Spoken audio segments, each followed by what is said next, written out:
Join me today on the Ancestral Findings Podcast as we ask the question, who was Ethan Allen and what role did he play in the American Revolution? The man known as the Father of Vermont was instrumental in a couple of key revolutionary battles, and his capture by the British made him a hero.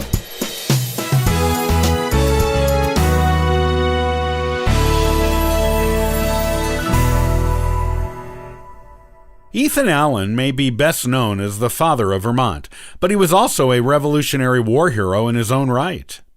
He was born in rural Connecticut and raised as a farmer, but one with an impressive education that included philosophy.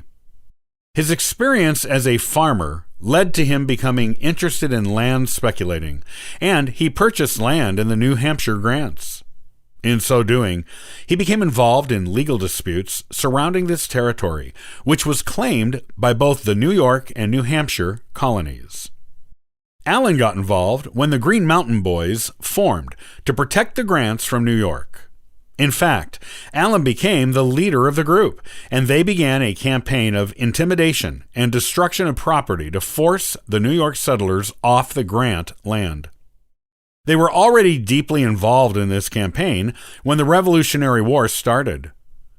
Shortly after the battles of Lexington and Concord, Allen received a letter from a member of one of the Connecticut militias informing him they were going to capture Fort Ticonderoga in New York from the British and asked for his assistance. He agreed to bring the Green Mountain Boys to help. In his own account, Allen states his motive was patriotism, but it also could have been because it would improve New Hampshire's claim to the grant land by weakening New York's. At any rate, 60 men from Connecticut and Massachusetts met with Allen and his boys on May 2nd, 1775, to discuss the logistics of taking the fort. Allen was elected leader of the expedition that day. The raid on the fort was planned for May 10th. And 2 small regiments were sent to get boats to help them get to where they needed to be. On May 9th, Benedict Arnold arrived without notice to meet with the raiding party. This was long before his infamous betrayal of the colonies, when he was still considered one of the top commanders of the Continental Army. Arnold brought with him a commission from the Massachusetts Committee of Safety and informed the men he was the rightful leader of the expedition. The men refused Arnold's leadership and said they would only follow Allen. Allen and Arnold met in private and worked out a solution of co-leadership of the raiding party. This meant they would both be at the front of the troops when they went to take the fort. The raid on the fort went as planned, happening when most of the fort's residents were asleep. The raiders took the lone sentry by surprise, who woke up the fort's British commander. When the commander saw Allen, Arnold, and all their men, he handed over his sword and surrendered Fort Ticonderoga without any violence to anyone on either side being done.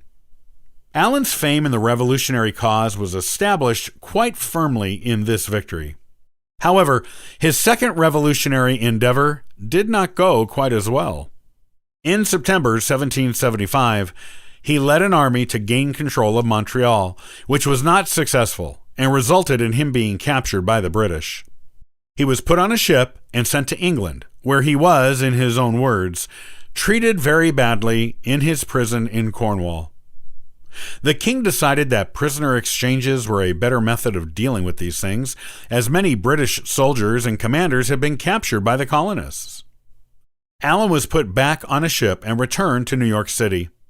A stop was made in Ireland on the way, where villagers in Cork learned the famous Ethan Allen was among them and took up donations to buy better food and clothing for him and the other American prisoners than the British were providing. Once he was in New York City, Allen was granted limited parole as a colonial officer. This meant he could walk around the city on his own, but had to report daily to a British officer. While on parole, Allen's brother Ira sent him money to pay to improve the conditions in which he was being kept and to buy him the luxuries he was used to. However, it was also during this parole that Allen learned of the death of one of his young sons, Thomas, one of Allen's 8 children among 2 wives, to smallpox. This caused Allen to become despondent for a while, and he wandered away from his parole post. Wandering away and his recapture soon after meant Allen was put in solitary confinement and not allowed to roam the city unattended. It didn't matter much in the long run, as Allen was released very soon after this incident, being exchanged for a British prisoner in 1778. After being repatriated, Allen reported to George Washington at Valley Forge, where Washington made Allen a colonel in the Continental Army on May 14, 1778.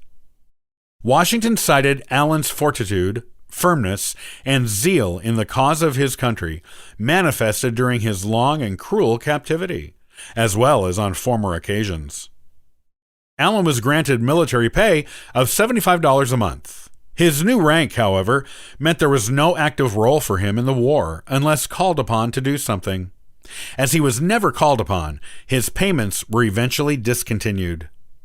After being made a colonel and released to return home, Allen went back to the Grants, which had declared independence from either New York or New Hampshire in 1777, during Allen's absence.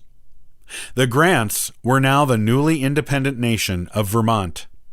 Allen resumed political activity in Vermont, assisting the new, tiny nation in its ongoing dispute for control over the territory with New York.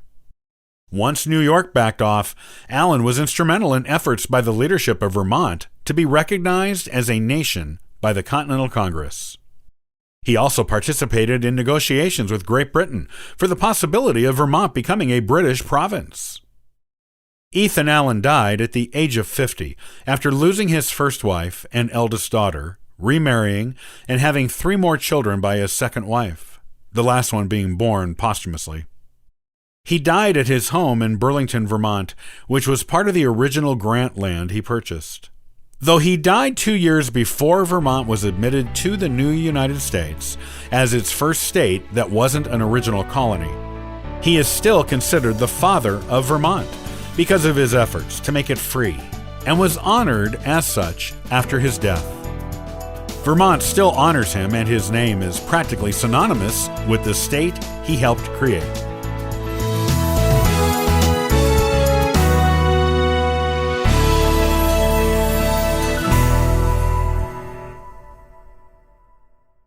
Did you know that there was a change in our calendar in 1752? There was, and it changed the way things were dated. Join me the next time on the Ancestral Findings Podcast, and we'll try to figure it all out and get the date correct in your research. Copyright by Ancestral Findings, all rights reserved.